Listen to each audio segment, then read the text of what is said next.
I did not join the Air Force to be a photojournalist. I joined the Air Force when I was 18, right out of high school, because of 9/11.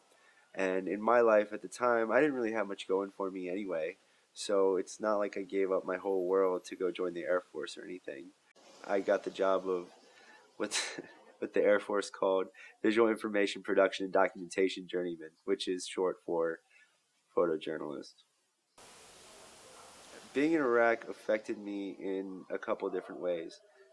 Not just because of the post-traumatic stress disorder, but a lot of stuff happened in my personal life while I was away. Strictly speaking, for PTSD, used to have a lot of intrusive images when I would close my eyes or when I would sleep.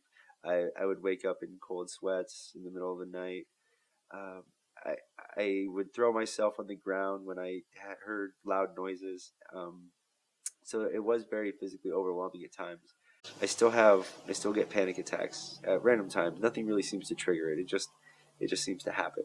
While I was away, I just I had the trifecta of horrible things happen while I was gone.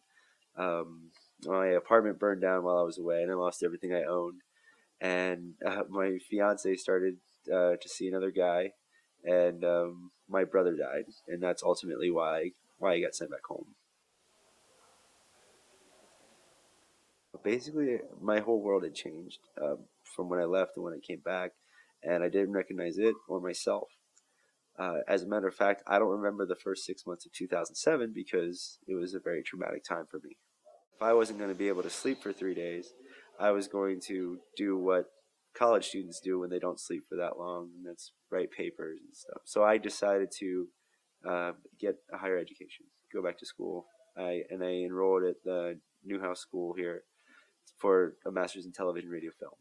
Around 2010, I got a job at the White House Communications Agency.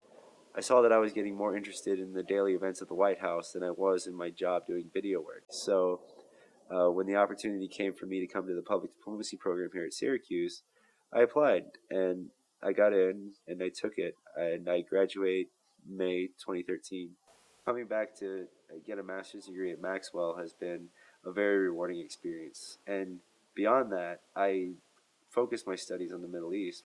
It's very easy to be angry for no reason at people you don't know because of things you experienced in a war. But once you take the time to understand and see where they're coming from, it's very difficult to be mad. I love to travel, and being in an international relations program has really facilitated my ability to travel. This year alone, I went to Bahrain and Turkey, China, North Korea, and I have a trip for coming up to Jakarta. I'm kind of a workaholic, so my days are my days are pretty packed. You know, catch up on current events. I go to class. I do my internship. I check on the house. I check on my students, and then I go to my TA classes. And then, of course, the Association of Public Diplomacy Scholars keeps me busy. People always ask me, "What do you want to do? What do you want to be when you grow up?" I've never known what I wanted to be when I grew up, but I just want my life to be fulfilling and interesting. So I don't see anything wrong with going back to school as a 29-year-old. I don't see anything wrong with traveling around the world. I don't see anything wrong with me not having a family or living with a house full of frat kids. Um, my life has been very interesting and very fulfilling thus far, and my only hope is that I can keep it the next 12 years as fulfilling and as interesting as the last 12 years.